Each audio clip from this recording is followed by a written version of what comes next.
Hello, everyone. On today's episode of DEETOUR, we have a special guest, Dax Holt. You might know him from TMZ and his new website, Hollywood Pipeline. We're talking about how he's going to help me become very famous.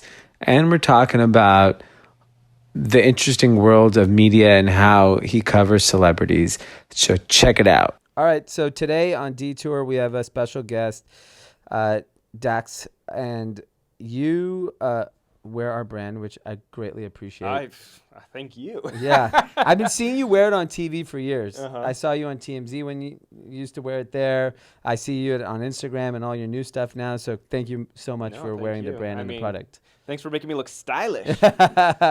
So I wanna talk today about what you do for a living and how it can give me some advice on my path to Superstardom, okay. Exactly. Mega fame. And if you could give a little background to people, because I'm sure they recognize your voice and your face from television. Yeah, so I basically got into the industry straight out of college. I did an internship at Extra, which is another entertainment gossip show. Got in the door there, and they happened to be starting up a little website upstairs that turned into TMZ.com. Yeah. So I was there from like the ground floor the day I graduated. It was like I got an offer to start full time and was there the first story that went up and watched the rise. So like when I started at TMZ, it was like no one knew what it was. Yeah. I was out on the red carpet talking to Pam Anderson. I'm like, oh, this is for TMZ. And she's like, never heard of it. Wow. What is this? And then over the years, breaking massive stories, it became kind of like #1 entertainment source in the world. We started up numerous TV shows, TMZ Live, the regular show, TMZ Sports, the tour bus, the spawn-off websites like 2Fab, and it just kept growing. And I was there for 12 years. Wow. 12 years, kind of worked my way up from an intern to one of the basically lead producers working with all the photos and videos that were coming in. That's crazy. So I'm going to tell you when I first heard of TMZ. Let me guess. You want to guess? I want to guess. So it's going to be, obviously it's a big story. It was a big story. I'm going to say it's between. It's not as big as you think. So it's not like Mel Gibson. No. Okay. And it's not Paris. It wouldn't be Michael, because those were like the lead stories. I'll tell you, it's Paris. Oh, it is Paris. Yes. So that was day one then. Her crashing the car. Because I was at the club. That was the very first story on TMZ. Okay. So that was my friend's club. Okay. It was at that time called Blue. Mm-hmm. I think it was called Blue at that time. And we were at that party and we saw Paris. I left early, and then the next day, my friend sends me a link. He goes, "Oh, Paris and our dude just crashed into the bottom." Was it Stavros? Yeah. Stavros. They crashed the Bentley into the back of the big semi. Yeah, and that was one of the first episodes. That was literally the first post ever posted to TMZ.com. So I always used to tell people, I always thought that was the first, but I never had any verification that it was. But that was the first day I heard of TMZ, and I was like, this new site I wonder if they were waiting for Paris Hilton to do something. So we had been like prepping the website. We weren't supposed to launch for like another couple like weeks or days or something. And that video came in and it was like, holy shit. Am I allowed to cuss on this thing? Yeah. We were just like, holy shit, look at this video. And so we just put it up, and if you looked at the website, it said TMZ.com, and it was a video player. Yeah, like there was nothing going else to the website because we weren't ready for it yet. Yeah. So that was kind of the launch, and then then just some other groundbreaking stories came out of that. I think Michael Jackson kind of solidified it. I mean, we had the Michael Richards rant and the Mel Gibson, and it was like the death of Michael Jackson. Yes, because you guys reported that first, that he confirmed. We were death hours before anyone else could confirm it, and so a lot of people were like, "Oh wow, these guys know what they're talking about." We've said it for a long time, but when you've got everyone kind of going, "Okay, I get it now," that I think just kind of catapulted us to a whole new level. Yeah, I mean, even this weekend when I had heard a rumor that Nipsey Hussle had gotten shot, the first place I looked was TMZ, because I felt comfortable that they're going to give me the most accurate information. And that's what we had prided ourselves, on for so long, is you just got to give accurate news. Yeah. And people will understand that you're telling the truth. Even when they think the story is outrageous or unbelievable, if you're truthful all the time, people will go, okay, I believe it. So that's why they go to TMZ first thing. Yeah. And so in your history, so your era of covering this industry, I feel like transformed the most,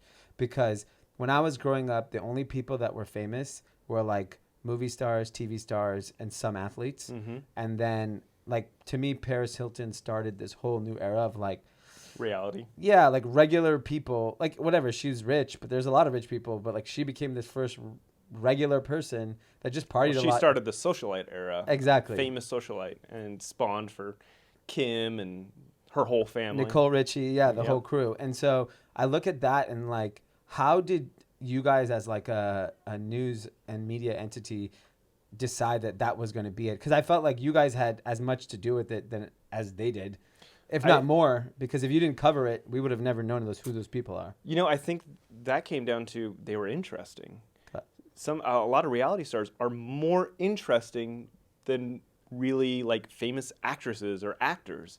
You know, they don't guard themselves so much. They go out clubbing. They're willing to get drunk. I mean, that's why Snooki is as famous as she is, because she's fun to watch, and people Yeah. can relate to that a little bit more. When you see her falling down drunk, you're like, aha, I've been there. Yeah. So relatable is such a big part of Relatable it. and access. Yeah. You have access. Snooki will talk to the camera. Julia Roberts won't talk to a paparazzi. Yeah. You know, so you're getting clips. You're getting more out of them, and you know, I think people like that aspect. And so with Kim and Paris, with Kim, it's funny because she was just Paris's like sidekick for a long assistant. time. Yeah. And I remember a guy at the office, his name Chad. He was doing a lot of our video editing, and he was like, "Screw Paris! Look at this hot girl that's hanging out with Paris. Yeah. She's the one we should be covering." Yeah. And he started putting up videos. Just because she was hot. He was like, look at her ass, she's hot, oh my god, you know, like, she's the one we should be focused on. And he started kind of focusing attention on her. Next thing you know, her stardom starts to keep going, rising. And then they got the show, and it was kind of like the perfect combination of stuff coming together for him. And so it's crazy. It's that random, because I'll tell you from our perspective, from a brand perspective, getting exposure on platforms like that is like, we're trying to figure out how to get it, right? Like, you're trying to calculate those moments, because it has such a big impact on brand recognition, brand awareness, consumption, just daily life. Just think about, like, I always use the example of this. Kylie Jenner compared to Beyonce. Because Kylie Jenner is relatable and accessible, she's able to sell way more product than Beyonce will ever be able to sell. Mm-hmm. Even though Beyonce is probably the most famous person on earth for a woman, there's no way, because she has not let people into her little universe, she's not good at translating to selling product. Yeah. And I look at Kylie, and she can sell anything, because on her Snapchat, she's in her bathroom using her lip kit, and you're like, oh, Kylie Jenner uses this lip kit? Sure, why not? And then we look at the coverage that people like yourself give, and you guys are just trying to put out the most interesting piece of content that people will gravitate toward, but inadvertently have massive impact on businesses and brands. And you take someone like myself, who's obviously trying to like get on the radar of people's the average person's radar for something positive. Well, in my case, I need to be for positivity, because that's, you don't want to pull a Jussie Smollett. Yeah. Although I did say in Beverly Hills. I said if anyone wants to do it in Beverly Hills. I need to go to Cedars. I can't be going to some rinky-dink hospital. I mean, listen. I saw that tweet. If the guy's end goal was to become more famous, he did it. Yeah. I wouldn't say that it was the right way to do it, but everyone's been talking about him. He became famous. Yeah, and if he spins it right, he can come out pretty much unscathed. Yeah, I don't know about that. You don't think so? No, I think he's damaged a lot of his credibility. If you're willing to go to that extreme, would you want to hire him? You know what I'm saying? Like, think about one of your employees walking around here, and you found out that they went to some extreme length to either get a raise, to get more famous. You're gonna be like, I don't fucking trust you anymore. Yeah. Like, you're crazy. Yeah. I agree with that. I just feel like I look at what's going on in the world. There's someone out there that will Okay, I'll give it. He needs to go on Big Brother. That's who's going to hire him. He's going to go on Big Brother, and that would be the perfect show for him. But, I got to think, if Empire keeps him on, I'd be very surprised. Yeah, and it's Fox. I guess it's a big entity. They got to play a little more conservative. But, like, what do you look for in today? Like, because it's newer is always more interesting, right? Mm-hmm. At least in my opinion. So it's like you're trying to find the next person that is going to captivate America's attention? Because that obviously drives eyeballs and interest into what you guys do. How do you go about finding that? So when I left TMZ, I started up my own entertainment site. It's called HollywoodPipeline.com, just because I knew that I needed an outlet for myself. So I can tell you, as the managing editor of that, what I find interesting is when I go through photos, I'm looking for someone that, number one, connects to the audience. Being the managing editor of that, I can tell you what I look for personally. Yeah. And I would say number one is that that connection that you have with an audience. So there's been numerous celebs that I didn't even know were super famous because no one else is covering them mainstream. It was like a set of photos. I can give you an example. There's a girl who is I don't want to call her plus size model because she hates that term. She is a body positive model. Her name is Iskra Lawrence. You ever heard of her? No. She has this crazy cult following that if I would have pitched that photo at TMZ, they would have been like, nope, don't know who this chick is. But I started posting photos of her, and I'm seeing that my likes on Instagram are going through the roof. And it's because she's relatable. And there's a huge fan base out there for her. And so to me, sometimes it isn't the biggest name that I want to put on my website. It's the person who has the biggest following that you might not know of. Because also that group of people is craving more information because there's no one else covering them. Yeah, absolutely. So, and the other person who's really random, Keanu Reeves. Really? Keanu motherfucking Reeves. Who cares what Keanu Reeves is doing? You think that? I don't give a shit what he's doing. His following is out of control. Because of Matrix? I don't know. His fans are obsessive. I could post a photo of him. He's like an unrelatable human being. I've never even seen him, heard him. Yeah. I don't see him at anywhere. Exactly. And I think because you don't see him anywhere, I put up a photo of him and it goes through the roof. Wow. Goes crazy. It's him. There's a new girl named Billie Eilish. Oh, yeah, I know Billie. She's I'm huge. obsessed with her. She's amazing. But again, she's not someone that's covered on mainstream. Yeah. She's starting to. I saw her on Ellen the other day. But people aren't covering her like you would cover a Justin Bieber or a Beyonce. And I think fans are getting burnt out of the typical star being covered by the big shows. That's interesting because in our other podcast group chat, which is a business, finance, entertainment, technology, fashion kind of based thing, we found there's all these incredible businesses that nobody talks about. For example, we all know what Fashion Nova is. Mm-hmm. Fashion Nova is one of the most successful direct-to-consumer e-commerce companies ever. And no mainstream publication talks about them, which is nuts to me. Wall Street Journal, Bloomberg, CNBC. This is a local kid, self-funded, owns 100% of the company. Wow. Nobody talks about him. And I think we found a pipeline to talk about those people because there's all these incredible things being not told for whatever reason. So do you think for your world, the opportunity, because it's also a crowded space, right? Like entertainment news. Yeah, it's very crowded. I mean, starting up Hollywood Pipeline, it was tough. I'm trying to come into this industry where I'm competing against TMZ and Daily Mail and Us Weekly and all these huge brands. And they're the biggest. And you're like, how do you do that? Well, you got to have exclusive news. You got to have breaking photos. You got to have something that makes people come. And for me, a lot of it was putting up photos that no one else is putting up that I've got access to. Got it. And that was kind of making me break out and stand out from just the clutter and the noise. And do you think today it's like your business is Instagram? Like, do people go to the website anymore? Like in general, like do I just get my news from Instagram? I would say that's a lot of it. I mean, look at the Shade Room. Yeah. The Shade Room is an Instagram platform, news-based platform. And like you go to I'm like, who's ever gone to shaderoom.com? No one, because everyone looks at it online on their Instagram. And so that's how you're building your business model. You know, I feel that what I offer is like the videos and the photos, so I still push people to the website. Okay. As much as you're going to see it on Instagram, that's kind of like a, hey, heads up, come look at the full set. Because we got way more that I can't post 50 photos on Instagram. Yeah. And we've got video and we've got the story, so I try to still push people back to the website at the end of the day. Got it. And so if you're a brand or a business that like wants celebrities to wear their product, consume their product, in the hopes that people like you cover it, because that's ultimately like the best case, because there's one element of social media coverage you get from an influencer, which sometimes feels fake because there's a transaction involved, but it's even better when you're walking out of the nice guy and you're wearing their bag, then you're like, oh, she wore it out at that dinner. So I'll tell you from my perspective as an editor is a lot of times, if someone's if Kim Kardashian's walking down the street and she's wearing 5'4", yeah, how do I know that? yeah, I'm like, I can't look at every item of clothing and go, that's what that is. It's almost from your perspective. If you see it, you got to tell someone so that they know to credit, because it doesn't hurt me to write in, oh, wearing this 5'4" shirt. yeah. If I so see that you'd be open to doing that. Yeah. Okay. I mean, I'll write the Hermes bag. Yeah. I'll say they got the Birkin on. Yeah. If they've got a big Chanel belt, they're wearing a Chanel belt.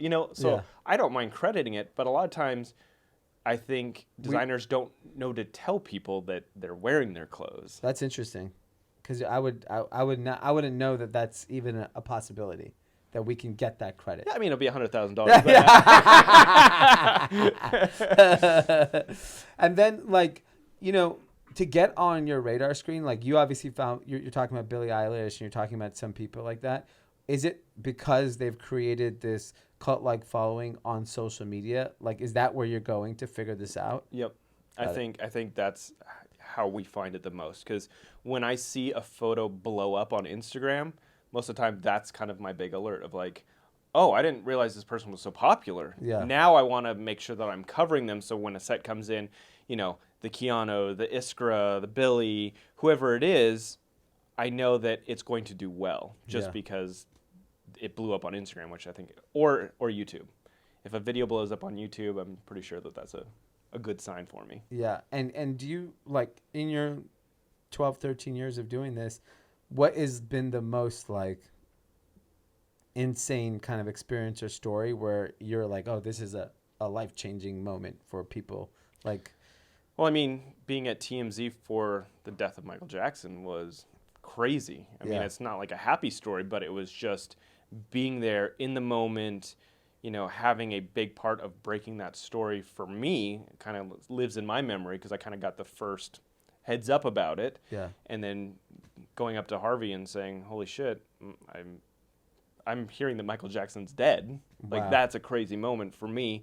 I think also being in the newsroom when Prince died. Yeah. I mean, listen, they're not positive stories, but they're very memorable because they stick in. We broke thousands and thousands of stories. Those are just two of the ones that stick out to me the most. And do you, how the hell do you guys get all that information? It's a lot of who you know. Good sources.